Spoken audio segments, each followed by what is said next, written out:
Bienvenue à vous sur le plateau de la matinale de ce lundi 7 novembre. Il est temps, si vous avez 30 minutes devant vous, 26 très exactement, de faire le point sur l'actu de ce début de semaine. Alors, une matinale qui va commencer avec un JT, comme d'habitude. De quoi parlons-nous aujourd'hui ? Eh bien, nous parlons notamment de cette innovation en matière de chantier sur les canalisations d'eau potable. Ça va vous paraître peut-être un petit peu pointu, mais il y a quand même un impact pour vous, conducteurs. Si vous en avez assez d'attendre 3 minutes en attendant le feu clignotant orange en amont des chantiers, vous savez, ces passages en alternance, eh bien, restez avec nous. Je suis sûre que ce qui va suivre va vous intéresser. Dans un instant, nous retrouverons aussi, juste après le journal, le traditionnel journal des sports. Alexandre Le Naour va nous rejoindre pour faire le point en images et en réaction sur quelques rencontres du week-end. On va parler foot, on va parler rugby, on va parler handball ou encore cyclisme. Vous devriez donc trouver votre bonheur. Avant de développer tout ceci, regardons la météo de ce début de semaine. Et globalement, ce n'est pas folichon pour ce matin. Comme vous pouvez le constater, c'est un lundi matin qui va commencer pour l'ensemble du département sous les nuages, sous la pluie et dans le vent. Voilà, ça c'était pour le cocktail qui met de bonne humeur. En revanche, la bonne nouvelle, il y en a quand même une. Ce sont des températures relativement douces. On aura le détail à la fin du journal. Cet après-midi, le ciel devrait se tarir. Nous devrions même avoir de belles éclaircies. En même temps, il y aura eu tellement de vent ce matin que les nuages se seront un peu décalés. Des températures qui restent également encore très sympathiques. 16 degrés dans les terres et 17 sur le littoral. Nos horaires de marée à présent. Eh bien, la mer, elle sera à son point le plus haut quasiment à l'heure du goûter cet après-midi. 15h52. La basse mer, ce sera plutôt en fin de journée. Des coefficients qui sont toujours assez forts. De mémoire, c'est demain qu'on devrait avoir les coefficients les plus forts de la quinzaine. Nous allons passer maintenant à notre traditionnelle carte des marchés du lundi matin. Une carte toujours très légère en début de semaine. Pas beaucoup de rendez-vous avec nos producteurs locaux pour entamer la semaine. Noirmoutier, les Sables d'Olonne, Jars-sur-Mer ou encore Benez sont nos rendez-vous à retenir pour le lundi en Vendée. Côté éphéméride, il est encore temps de souhaiter une bonne fête aux Karine aujourd'hui, ainsi qu'au Ernest, au Benita ou encore au Trevor. Le soleil se couchera ce soir à 17h41. On passe au journal.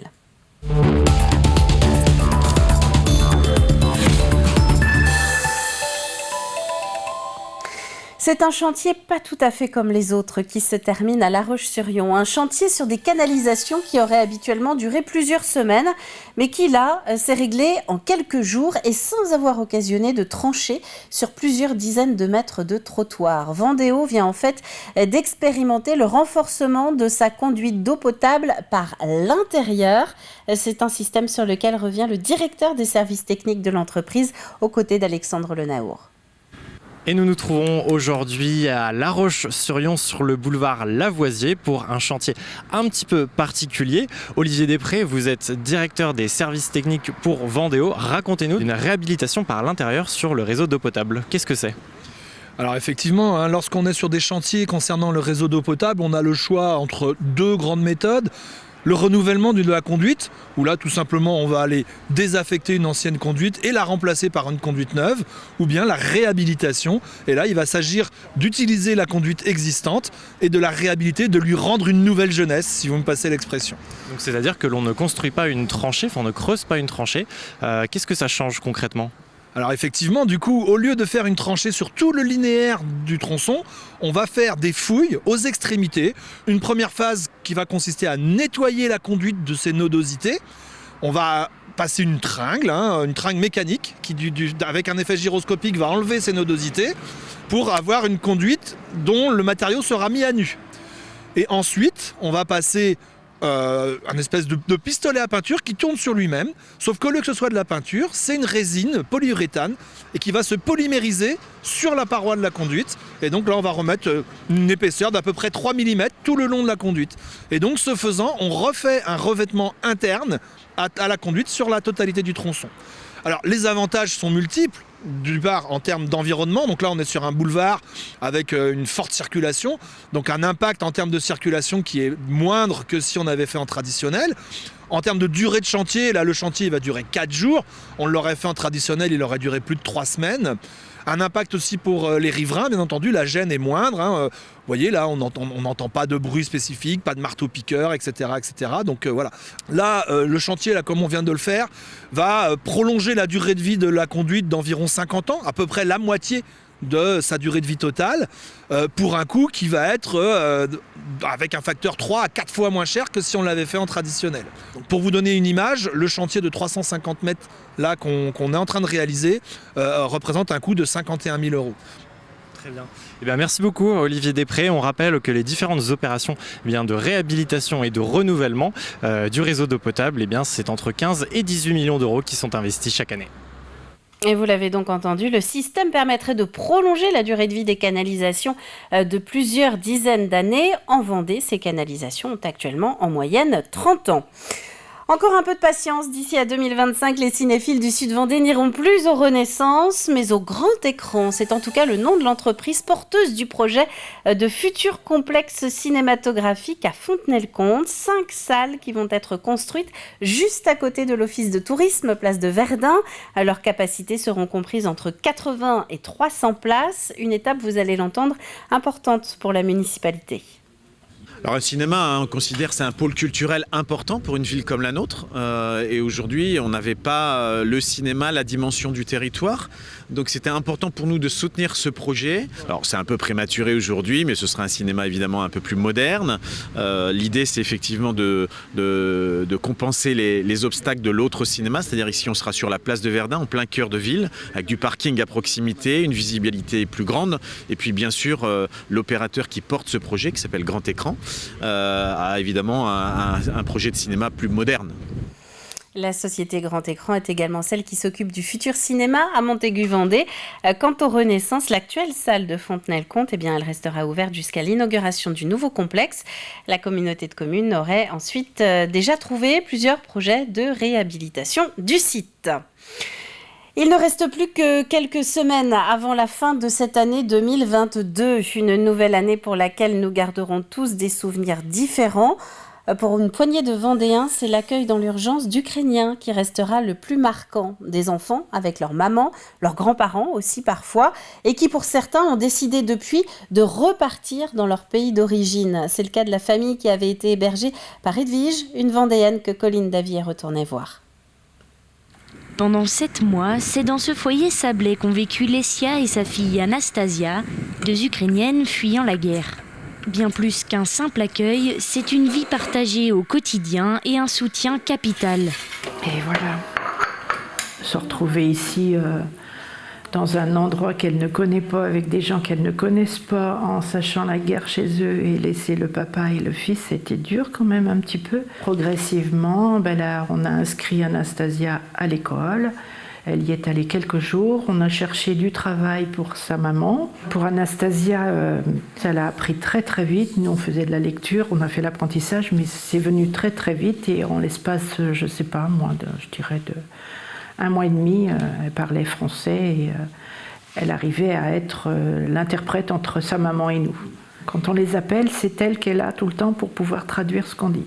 Car si elles sont reparties le 17 septembre, Edwige et son mari, comme d'autres familles d'accueil, continuent de prendre des nouvelles dès qu'ils le peuvent. On s'est mis sur Viber. Donc on s'est créé un compte tous et on s'appelle régulièrement, on s'envoie des photos des uns, des autres, quoi, de la vie, de ce qu'on fait. Et comme ça, on se communique, on s'envoie des photos et donc après, on s'appelle et il faut que Nastia soit là pour qu'elle puisse traduire, mais voilà, mon chat et son chat. Un lien s'est créé pendant ces quelques mois de vie commune et reste encore inébranlable aujourd'hui. C'est pas que c'est important, c'est primordial. Hein.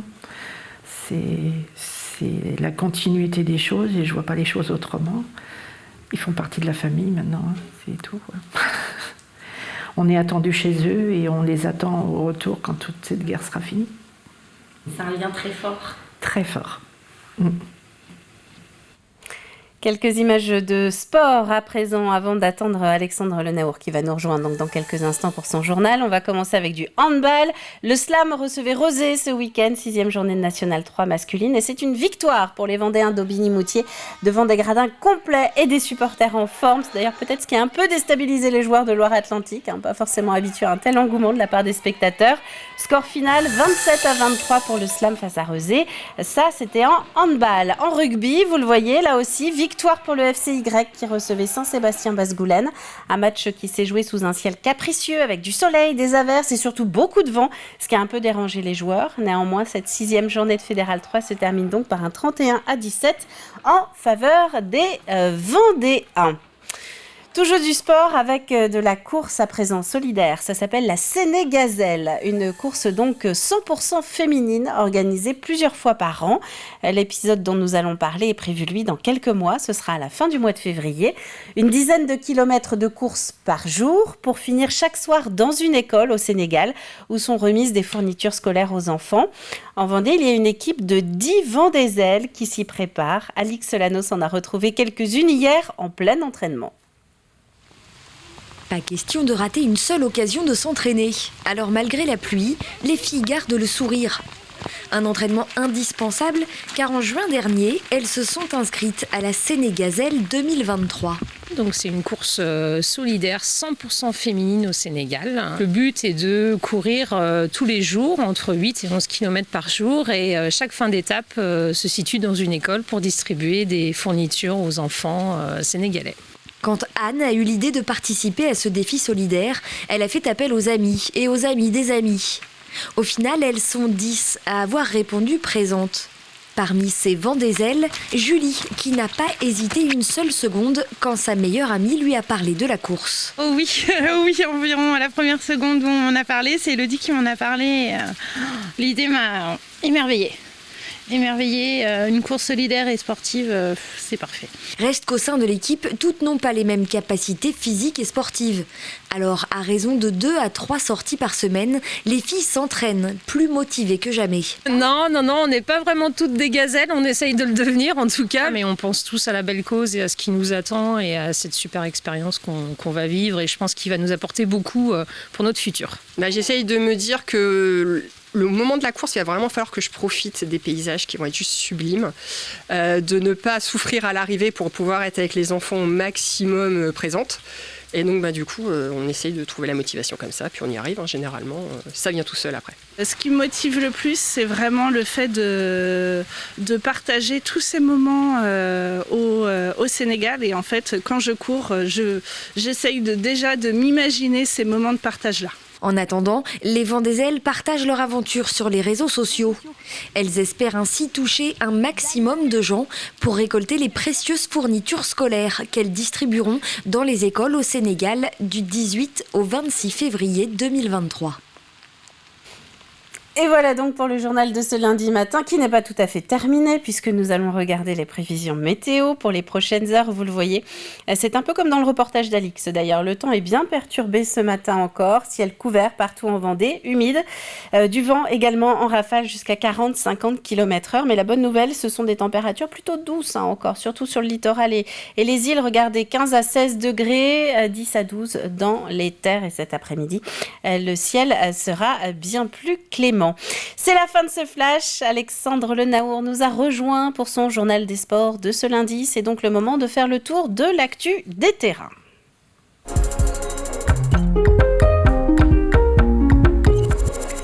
Bonjour Alexandre. Bonjour Caroline. Alors je disais tout à l'heure qu'on aurait dans le journal toutes les images, toutes les réactions et ça commence par un sans images en fait, notre journal des sports. Et oui, malheureusement j'aurais aimé vous montrer des images de nos skippers vendéens parce que le départ de la route du Rhum c'était censé être hier.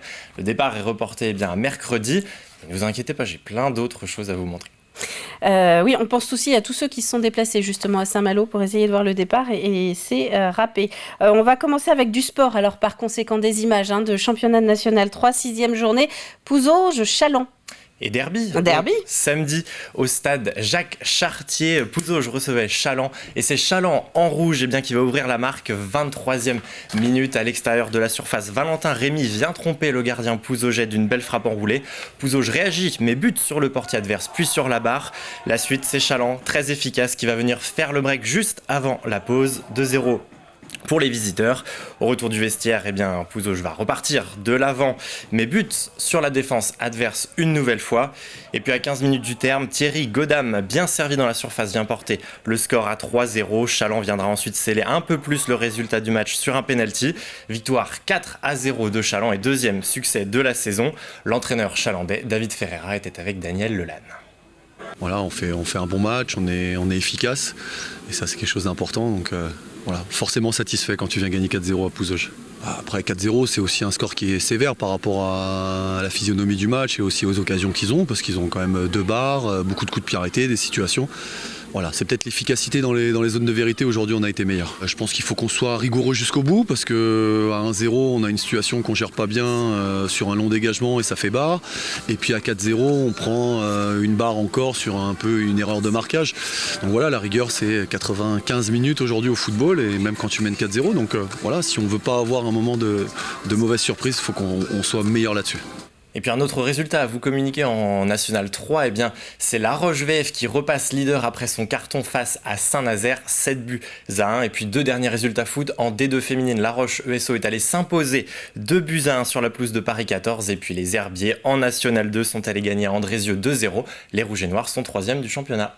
On a commencé à en parler dans le journal du rugby à présent avec donc la 6e journée de Fédéral 3. Le FC Lyonnais qui recevait Saint-Sébastien-sur-Loire au stade Henri-Desgranges. Et 2 semaines après le derby victorieux face au RC Sablé, c'était donc la reprise du championnat. Et les Lyonnais en rouge sont malmenés en première période dans des conditions ventesques. Vous l'aviez dit tout à l'heure, Caroline, on le voit, un essai transformé à la 23e, une pénalité pour Saint-Sébastien. Les visiteurs mènent à la pause 10-3. Et au retour des vestiaires, c'est bien Saint-Sébastien qui revient plus fort et s'initie un bel essai transformé à la 44e avec une action de grande classe et une chandelle pour conclure cet essai. Mais on va le voir, les Lyonnais ont de la ressource. Sur une merveille de passe au pied, Thomas Genot y va de son essai, un essai transformé à la 50e. 3 pénalités, 2 nouveaux essais transformés et le FCY monopolise le ballon pour tout remonter. Les Vendéens infligent 28 points consécutifs à leurs adversaires. Victoire 31-17 des Lyonnais, toujours invaincus en championnat.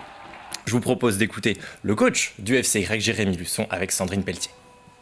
Un match compliqué, on le savait, après la victoire contre les Sables, c'est toujours compliqué de repartir, en plus face à une équipe qui était sur une belle dynamique aussi. Donc on savait que ce serait compliqué, les conditions climatiques en plus faisaient qu'il y avait quand même pas mal de vent, donc c'était un peu compliqué. Puis nous on déjoue totalement en première mi-temps, peu d'agressivité, on les laisse vraiment naviguer, on les laisse vraiment prendre le score à la mi-temps 10-3 et puis début de deuxième pareil 17-3, donc c'est un peu compliqué. Et puis au final on a un banc qui rentre avec un peu plus d'agressivité. Notre équipe a recommencé à avoir un peu un état d'esprit conquérant et on arrive à breaker et gagner ce match qui n'était pas simple face à une belle équipe de Saint-Seb. Et il n'y avait pas que le FCY donc, qui jouait au rugby. Ce week-end, il y avait le RC Sablé aussi, autre équipe vendéenne engagée en Fédéral 3, qui recevait la Lanterne Rouge Choret. Victoire des Sablais, 8-3, le RC Sablé et dauphin du FCY. On va passer en handball, Alexandre, avec match de National 3 masculine, 6e journée. Le slam, là encore, on a commencé à en présenter quelques images dans le journal, qui recevait Rezé. Et une petite place seulement d'écart au classement entre les deux équipes. Rezé 8e, le slam 9e. Et c'est Rezé qui va prendre les devants en ce début de match. Mené dans les 5 premières minutes, les Vendéens qui évoluent en rouge vont progressivement refaire leur léger retard, il faut le dire, et prendre la main dans ce match. À la pause, les Vendéens sont devant, 14-11. En deuxième période, le slam va conserver son avance, bien aidé par les 7 réalisations du meilleur marqueur du soir, Nathan Touranchaud. Les locaux creusent même un écart un peu plus conséquent, plus 5 au tableau d'affichage à la 54e. C'est suffisant pour tenir les adversaires du soir à distance. Victoire 27-23, le slam signe son 2e succès de la saison. L'entraîneur des Vendéens, Mehdi Sedouki, forcément soulagé après un début de championnat un peu en dents de scie. Ses propos recueillis par Sandrine Pelletier. Un match dur, âpre, mais une belle victoire au final. On aurait pu appuyer un peu plus sur le champignon par moment. On a un début de saison difficile. Il des peurs qui sont encore là, mais on fait une belle victoire, un beau match, une belle défense, on était solidaires, donc top. On a eu du mal à les décrocher, on a eu des opportunités, plusieurs fois des balles de plus 4, plus 5, et à chaque fois on loupe beaucoup de tirs, on loupe 26 tirs dans le match, donc c'est trop à ce niveau-là, mais du coup c'est ça qui les laisse dans le match. On est toujours devant, c'est une victoire méritée et une belle victoire. Alexandre, il nous reste 2 petites minutes maintenant pour parler cyclisme dans notre journal des sports avec le cyclo-cross de la Garnache, 25e édition Coupe Espoir Senior. Un circuit de 2,7 km hier attendait les coureurs au parc de loisirs de l'Équézière. 210 participants, 10 niveaux de course, pré-licenciés, minimes, juniors. Mais nous étions sur la course qui mélangeait espoir et senior. On le voit, départ donné à 15h30 sur un terrain plutôt boueux après les pluies du matin et du week-end en général. Un circuit très physique donc pour cette épreuve de niveau régional et à l'arrivée, après 50 minutes de course, c'est Arnold Jenson qui s'impose. Le coureur du Vélo Club Chalandais devance 2 licenciés du VCC, Thibaut Pontreau et Nolan Martineau. Je vous propose de retrouver le vainqueur, Arnold Jenson, après sa course, un petit peu fatigué. Il était au micro de Daniel Delaine. C'est une bonne course, on avait un circuit très physique avec la météo, donc c'était plutôt roulant d'habitude et là avec ce qui est tombé ce matin, on a un circuit très physique, très boueux, donc c'est ce qui a fait parler la puissance des coureurs et du coup on avait rapidement des écarts car sur ces types de parcours on ne peut pas se cacher, on se met à son rythme et puis on essaie de tenir sur 50 minutes. L'avance elle s'est accentuée au fil des tours, même si 15 secondes ça suffit pas, au premier tour ça reste quand même un peu serré, après au fil des tours il faut tenir le rythme, il faut gérer surtout les problèmes mécaniques qui peuvent venir au fil des tours. J'ai eu mes petits soucis de tour de l'arrivée, mais l'avance m'a permis de rester aux avant-postes avec une petite marge confortable. Merci Alexandre pour ce résumé donc des rencontres sportives du week-end. Le sport ça continue évidemment, c'est ce soir sur TV Vendée avec 85 chronos en direct à 18h45, mais ça vous le savez. Ce sera le retour d'Aurélien Huard aussi, vous cédez votre place, ça s'est bien passé d'ailleurs ces 2 semaines de remplacement. Oui, ça s'est très bien passé, mais retour d'Aurélien, donc c'est Aurélien qui reprend la suite. Oui, mais comme ça vous êtes de retour dans le JDS de la matinale aussi. On retrouvera aussi les autres rendez-vous du week-end, donc à 18h45 dans 85 chronos. Merci Alexandre. Quant à nous, comme il nous reste un petit peu de temps, exceptionnellement, je vous propose d'ouvrir le programme télé. Oui, on va regarder cet extrait, on a commencé à le diffuser tout à l'heure. Qu'est-ce qu'il y a dans Backstage ? Backstage change de visage, vous allez le voir demain avec Stéphane Louineau qui prend les commandes de cette émission pour vous faire découvrir un petit peu les coulisses du festival L'Art d'en rire. 2014, quelles sont les expériences que tu as vécues, qui as-tu rencontré? J'imagine qu'il y avait beaucoup d'autres humoristes sur Nantes. Oui, des collègues, Nilson José qui est là, Elodie Pou, Daniel Camus, beaucoup de camarades. Mais pour revenir sur le côté comment est-ce qu'on fait le premier spectacle, c'est que tous les premiers sketchs que tu fais, tu les entasses de manière à avoir un truc à peu près cohérent avec un fil rouge, et puis tu fais le premier spectacle. C'est après que tu te rends compte que tu sais pas faire un spectacle, et tu te dis il faudrait peut-être que j'ai la colonne vertébrale d'abord et que je mette la viande par-dessus. Et en fait non, y a des trucs qui viennent à chaque fois, et tu fais avec ce qui te traverse. Et justement, en parlant de ce qui te traverse, c'est quand même pas mal de choses qui te traversent, toi. Hein. Ouais, un petit peu. Je t'ai posé la question, mais c'est pas mal de dire que tu es un peu complètement barré sur scène. Hein, ouais. Puisque je suis allé voir ton spectacle cet été à Avignon, et tu m'as demandé ce que j'en avais pensé, évidemment. Et je dirais, mais j'aurais bien des difficultés à décrire ce spectacle, et j'ai envie de te dire, il est bien barré. Et en fait, aujourd'hui, il n'y a pas de mal avec ça. Et comment tu te décris, comment tu arrives à le décrire aujourd'hui, ce spectacle, à le présenter au public, aux pros? Pour en parler, alors c'était dur au début, mais maintenant je dirais que c'est imprévisible, que sur scène je suis perturbant et perturbé, qu'on est en sécurité dans la salle mais jamais à l'abri, et donc c'est complètement loufoque. Je passe du Dr Jekyll à Mr Hyde, et j'aime bien l'idée du côté train fantôme ou maison de l'horreur. C'est-à-dire que tu viens t'asseoir, mais on n'est pas au cinéma, on n'est pas à la maison en train de regarder Netflix. C'est-à-dire qu'on est là physiquement, donc physiquement, il peut peut-être nous arriver des choses. C'est ça qui est bien avec le spectacle vivant, c'est que tu as des émotions, des choses, et vraiment, quand tu rentres dans le théâtre, je fais ce que je veux de toi. Parce que sur scène, il n'y a pas de règle, entre guillemets. Donc j'aime bien faire ce qui ne se fait pas, dans le sens où si je commence à écrire, à créer quelque chose, je me dis, est-ce que c'est du déjà vu, ça ? Oui ou non? Et j'aime bien faire ce qui ne se fait pas, dans le sens où normalement, est-ce que ça se fait? J'aime bien la provocation, mais pas juste pour la provocation, juste par vocation. Alors pour en savoir plus, cette petite variante de backstage est à retrouver demain tout au long de la journée sur l'antenne de TV Vendée. Quant à William Pilet, eh bien vous pourrez retrouver justement son spectacle sur l'antenne de TV Vendée entre Noël et l'an. Nous diffuserons ce tremplin. Quant à nous, avant de se quitter, on va passer au jeu de la matinale.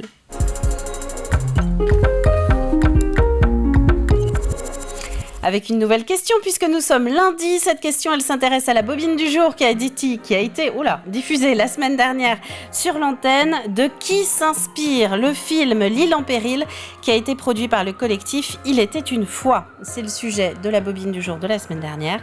De qui s'inspire le film L'île en péril produit par le collectif Il était une fois? Indice du jour, il n'est pas vendéen et même pas français, ce personnage donc qui a inspiré le film L'île en péril du collectif Il était une fois, donc tourné sur l'île Dieu, vous l'aurez reconnu sans doute. À la clé, 2 gagnants qui repartiront chacun avec un exemplaire du grand almanach de la Vendée des éditions Geste. On en a parlé la semaine dernière dans le journal, vous doutiez bien qu'on allait essayer de vous en faire gagner. Les voilà, 2 exemplaires.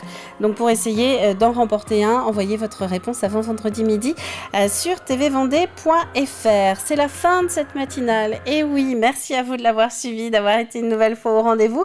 On se retrouve demain dès 7h en direct pour un nouveau démarrage de journée ensemble. D'ici là, très bon lundi à vous tous et à demain!